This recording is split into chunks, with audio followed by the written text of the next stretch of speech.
I sit at Aunt Margaret's polished mahogany table in Coral Gables. The clink of silverware cuts through the humid Miami air.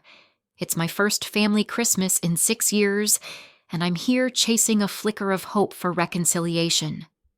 The room smells of roasted turkey and tension. My cousin Nathan leans back, smirking. "Still playing dress up at that little shop, Emily?" His sarcasm lands like a jab, pulling every eye to me. I steady my breath, voice calm. "Actually, I own 17 fashion boutiques across 4 states. Laughter explodes, sharp, mocking.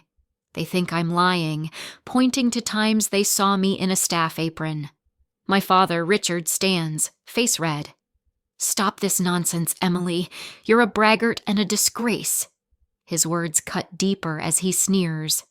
"A woman running a business? You're delusional." The sexist sting burns, but I hold my gaze steady. My heart is a quiet storm. Before I share what happened next, let me know where you're watching from and hit that like and subscribe button if family drama resonates with you.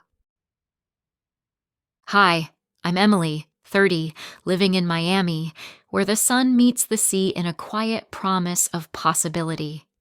I'm the co-founder of a fashion empire, 17 boutiques stretching across 4 states, built alongside my best friend Anna. It's a life sewn together from nothing, each thread a choice, each sale a victory. My condo, valued at $860,000, hides in a modest corner of the city. Like me, it doesn't shout. You'd pass by without a second glance. I've always been tough, independent to a fault. It's how I made it. But there's a crack in me, an old hurt that lingers. My family's rejection. It follows me, a shadow I can't shake.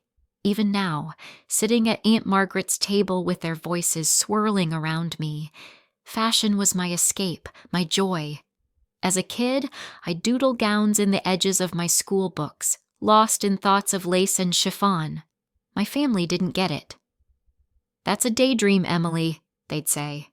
"Pick something solid, like accounting." I gave it a shot, hours staring at spreadsheets, but it felt like a cage. Fabric spoke to me, numbers never did. When I launched my first boutique, they laughed. "A cute little hobby," they called it, their words biting deep. 6 years back, I let slip my early earnings, $60,000 in a year. My father smirked. Liam, my brother, asked, "Can I borrow some?" I lent it, naive. He never paid me back. Just more jabs, more dismissal. That's when I stopped sharing. My success became my secret, locked away. So why am I here now after 6 years of keeping my distance? Aunt Margaret's call pulled me back. "They miss you," she said, her voice gentle, almost fragile. I doubted it, but part of me hoped. Maybe they'd see me differently now. I drove over from Miami, 20 minutes in my beat-up car, nothing fancy. Nathan's shabby comment hit me as I walked in. Some things stay the same, but Margaret, she's the exception. Her hug was warm, tight, a quiet, "Welcome home, darling," against my ear. She's the one who gave me a sewing kit at 10, who saw something in me when no one else did. We lost touch after Grandma passed, my father pulling strings, but tonight, her kindness feels like an anchor. Still, Nathan's grin across the table gnaws at me. Am I fooling myself, thinking they've changed? Is this hope worth the risk of more scars? If you were me, would you stay and fight for it, or turn around and leave it all behind? Aunt Margaret's embrace lingers, her words. "Welcome home, darling." Warm like a melody half forgotten. For a fleeting moment, I let myself believe it. Maybe tonight will be different. Maybe they've changed. She's always been the one who saw me, even when I was a child, lost in my sketches. I remember the sewing kit she gave me at 10, wrapped in blue paper, her smile soft. "For your dreams," she whispered. It was the first time I felt someone believed in me. We'd spend afternoons together, me fumbling with needle and thread, her telling tales of far-off places, cobblestone streets in Italy, vibrant markets in Morocco. She was the only one who didn't scoff when I said I wanted to do fashion, but after Grandma died, things shifted. My father disapproved of her free spirit, her encouragement of my unrealistic dreams. Slowly, we drifted apart. Yet tonight, as she holds me, that familiar warmth floods back, a small light in the dark. But at the dinner table, the air grows heavy. Eyes lock onto me, sharp, like pins pricking skin. Nathan, my cousin, leans forward, his voice smooth but venomous. I saw you sweeping behind the counter 3 years ago, Emily. Still think you're a big shot? His smile is a blade. I pull out my phone, steady. Here, I say, showing them photos, my boutiques, bright and modern, and the Young Entrepreneur of the Year award, framed in gold. Undeniable proof. But they don't even glance. My mother snorts. Photoshop. Liam, the brother I once bailed out, mutters, pathetic lies. Their doubt isn't new, but it still stings. Then my father's voice cuts through, low and cruel. You've always been a failure, Emily. Remember when you dropped out of college? His words hit like a fist, tearing open old wounds. I was 19, drowning in numbers that meant nothing, fashion pulling me like a lifeline. I left to chase it, and they never forgave me. I want to scream that I've succeeded, that I didn't need that degree, but I hold my tongue. As Nathan keeps jabbing, it's not his words that hurt most, it's the agreement in their eyes. My mother, once my anchor, now smirks. Liam, the brother I helped through tough times, looks at me like a stranger. Aunt Jane chimes in, her tone patronizing. Emily, why not get a stable job? Fashion isn't for women. I bite my lip, refusing to argue, but Margaret cuts in, her voice sharp. Jane, hush. Emily's the best of us. Her defense catches me off guard, a spark in the storm. I've never felt more alone, a ghost among my own family. Outwardly, I stay calm, but inside, a fierce wave rises. Why am I here? To prove something? Or to cling to a fragile hope they'll change? I glance at Margaret, the only one on my side, and tell myself, maybe one believer is enough. But as Nathan's smirk widens and my father's cold stare holds, I'm not so sure. If you were in my place, would you stay or walk away? The table falls silent, but my father's eyes burn with contempt. He leans forward, voice sharp as a blade. If you're so successful, Emily, why haven't you bailed out Liam's debts? His words twist the knife, accusing me of selfishness when I've given them everything before. Money, time, trust, all thrown back in my face. He rises, pointing to the door. Get out of my sight. You're embarrassing yourself. The humiliation sears, stripping me bare in front of everyone.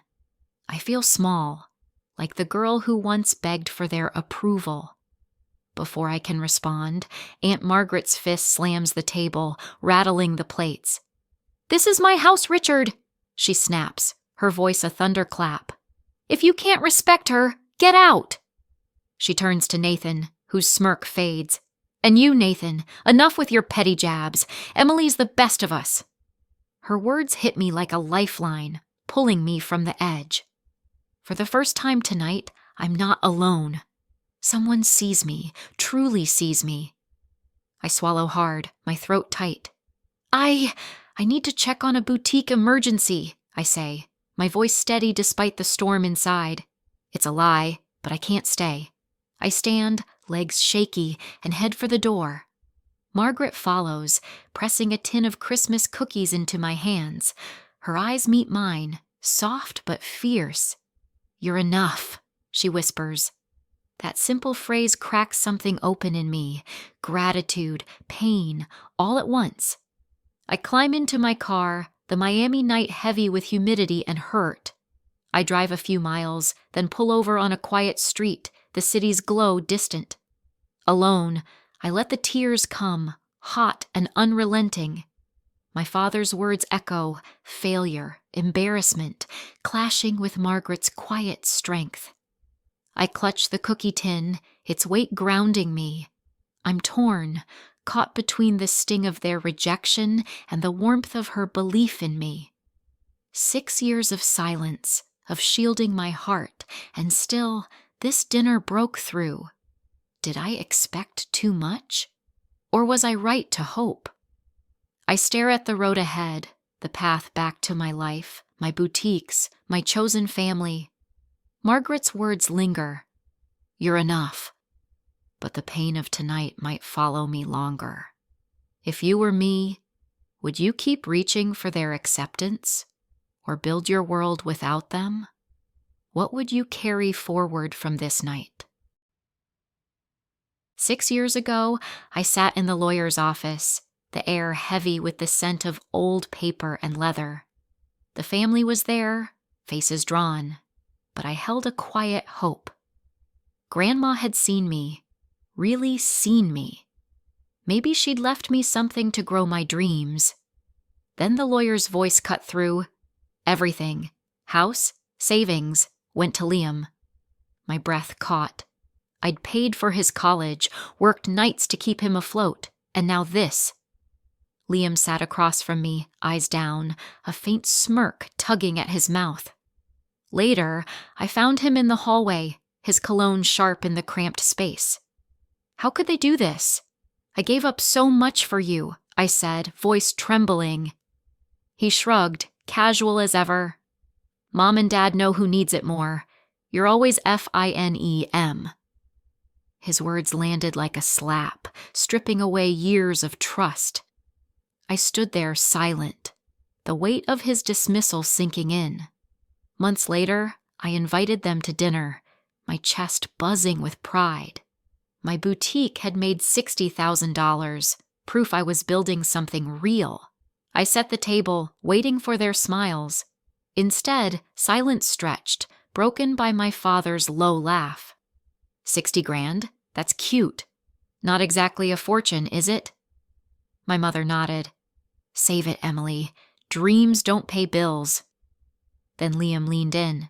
Hey, could you spot me $10K? Just till I'm on my feet. Their eyes pressed into me and I gave in, hoping for once they'd see me. They didn't repay a cent. Later, they mocked me louder, my ambition, my little shop. That night, I decided I was done. I packed my life into boxes, leaving behind a house that never felt mine. In Miami, I stepped into a tiny apartment, bare walls and fresh paint greeting me. Sunlight spilled through the window and I exhaled. This was mine. A start. A promise. I swore I'd build something they couldn't touch, something I could call my own. Those moments carved me into who I am. They taught me to shield myself, to stand alone. That strength lifted me, but it also left me distant. Sitting here now, tracing those old wounds, I wonder, did I protect myself too well? If you'd faced that betrayal, would you have walked away too, or held on longer? Where's the line between guarding your heart and losing it entirely? Miami welcomed me with its heat and hum, a city alive with chance. I'd left everything behind, and in my small apartment, I counted coins like they were lifelines. Each night, I pored over numbers, rent, food, a few dollars saved, teaching myself the language of survival. The glow of my lamp stretched late into the dark. I wasn't just scraping by, I was carving a path. One careful step at a time. Then came Anna. I met her at a Miami fashion market. Her stall a burst of color amid the crowd. She was sketching, fearless and free, when our eyes met over a shared smile. We talked about dreams, about fabric, and something clicked. We could do this together, she said one sticky afternoon, her words simple but sure. I felt it too, a quiet fire. We scraped together every cent and opened our first boutique. It was modest, squeezed between a cafe and a gallery, but it hummed with us, her designs, my plans.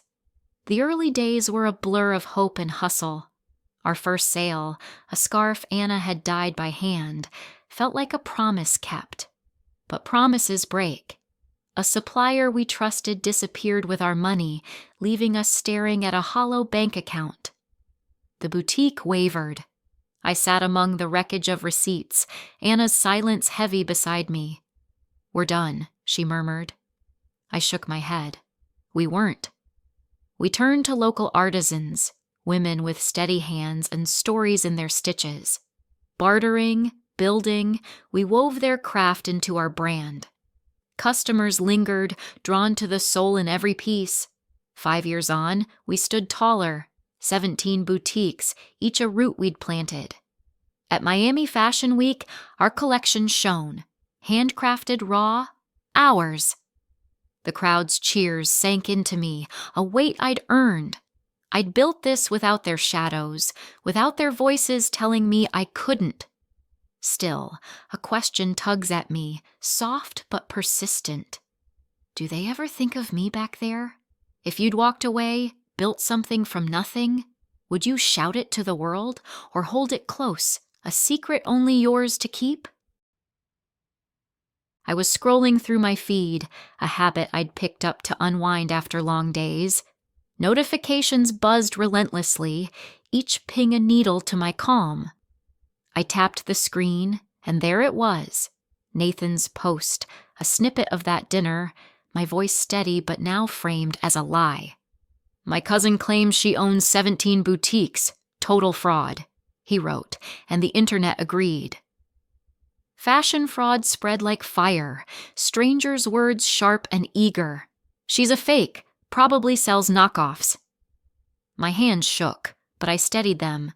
This wasn't new, the doubt, the dismissal. But this time, it was public, and it was loud. The video looped, my face frozen in a moment of vulnerability, now weaponized. Comments flooded in. "Bet she doesn't own a single store. Another wannabe influencer." Each one stung, but I kept scrolling, unable to look away. I saw familiar names too, old classmates, distant relatives, liking, sharing, adding fuel. It was as if the whole world had turned against me in an instant. I watched the comments multiply, each one a crack in the foundation I'd built. Our brand was more than fabric and thread. It was trust, woven over years. Now, that trust frayed with every scroll. I locked my accounts, a flimsy shield against the storm. I needed to escape, to think. I drove to our flagship store, the one where it all began. The streets were quiet, the city asleep, but my mind raced. Inside, the boutique was a sanctuary, the soft hum of the air conditioner a comfort. I walked past the racks, fingers grazing silk and cotton, each piece a memory of late nights and early mornings. This was real. This was mine. But out there, the world doubted it. I sat behind the counter where I'd stood countless times, but now it felt different, like I was hiding. In the past, I'd chosen silence, let their words slide off me like rain, but this was different. This wasn't just family. This was the world watching, judging. Part of me itched to respond, to lay out the truth with receipts and rage. Another part whispered to wait, to let the noise die down. I traced the edge of a dress. It seems a testament to our grit. Maybe there's wisdom in stillness, in letting actions speak louder than hashtags. Or maybe that's just fear dressed as patience. I stared at my reflection in the store window, the city lights blurring beyond. In that moment, I wondered, when your truth is questioned, how do you hold on to it? Do you defend it fiercely or trust that it will shine through the noise? What would you do if the world turned its back? I sat in the dim light of the boutique, scrolling through the storm of comments, each one a quiet jab at my resolve. Then my phone buzzed. Anna had posted a video. I tapped it, my pulse quickening. There she was, standing outside our flagship store, her voice steady, her gaze piercing. "Here's the truth," she declared, holding up business licenses, photos of our boutiques, and that Vogue feature I'd once been so proud of. "Emily's the best entrepreneur I know. Nathan? Just petty jealousy." Her words hit hard, sharp as a blade, but her smile softened the blow. By morning, Now on Support Emily was everywhere. Miami influencers shared glowing reviews, clients posted pictures of their favorite pieces, and the tide began to turn. Still, skeptics lingered in the shadows. "Why'd she hide it so long?" they typed, their doubt a stubborn stain. I read it all, my chest tight, but I stayed silent, letting the noise wash over me. Anna showed up at the store, her energy a quiet force. "Em, we need to fight back," she said, her eyes locked on mine. I shook my head. "I can fix this alone." It's how I'd always done things, standing firm, no cracks showing, but Anna wouldn't budge. "This isn't just your battle," she pressed, her hand finding mine. "It's ours. Let me help." Her voice was soft, insistent, a lifeline I hadn't known I needed. I tried to resist, but exhaustion won. Tears slipped free as I nodded. "Thank you," I whispered, my voice breaking. She pulled me into a hug, and for the first time, I felt the weight lift. Leaning on her didn't mean I was weak. It meant I was human. As we stood there, I wondered, if the world turned on you, would you let someone step in? Or would you keep fighting alone, even when it breaks you? A week had slipped by since the social media chaos, but the echoes still hummed in my ears. I stood in my boutique, adjusting a rack of dresses, the soft rustle of fabric grounding me. The door chimed, and I glanced up. Richard and Liam stepped inside, my father's shoulders rigid, my brother's gaze skittering away. My stomach sank, but I straightened, brushing my hands on my apron. "Emily," Richard said, his voice polished with regret. "We're sorry about everything, the dinner, the posts. It got out of hand." Liam shuffled beside him, nodding faintly. The apology sounded practiced, a script I'd heard too many times. I wanted to believe it, though. I wanted family to mean something more than this. I stayed quiet, watching them. Then Richard's mask slipped. "Family helps family," he said, sharper now. "Liam's in a bind. $50,000 would fix it. Or maybe a stake in this place." He gestured at the boutique, his eyes greedy. "You owe us, Emily. We raised you." The words hit hard, stirring old wounds. I saw it all again. Cash handed over, promises broken, their smirks when I dared to dream big. My fingers tightened around a dress hanger, but I kept my tone steady. "I owe you nothing," I said, meeting his stare. "You've taken enough. Get out, or my lawyer will make you." Richard's jaw clenched, but he turned. Liam followed, pausing at the door. "You'll regret this," he muttered, his voice a dark thread trailing behind them. The chime rang as they left, and silence settled, heavy and cold. I stood there, the dresses still swaying faintly. I'd won this round, but my chest ached. Their shadows lingered, a reminder of what family had become. Could I ever escape them? I wondered, smoothing a sleeve. Cutting them off might free me, but it'd leave a hole too. If you were me, would you keep fighting their poison or let them go for good? The cease and desist letters went out, crisp and official, a line drawn in the sand. I'd hesitated at first. Legal action felt like a door slamming shut. But Richard and Liam's threats left me no choice. My lawyer's voice was steady on the phone. "This protects you, Emily. They need to know you're serious." I nodded, though he couldn't see me, and signed the papers with a hand that barely shook. It was done. I'd spent years building my name, my designs, my life. Did they think I'd let them tear it down with lies? Hours later, my phone buzzed. Richard's name flashed, and my stomach tightened. "Ungrateful brat, I'll ruin you," the text read, his fury spilling through the screen. I stared at it, the words cutting deep. Once, he'd been family, a towering figure I'd tried to please. Now, he was just a voice I could silence. My fingers moved, calm and sure.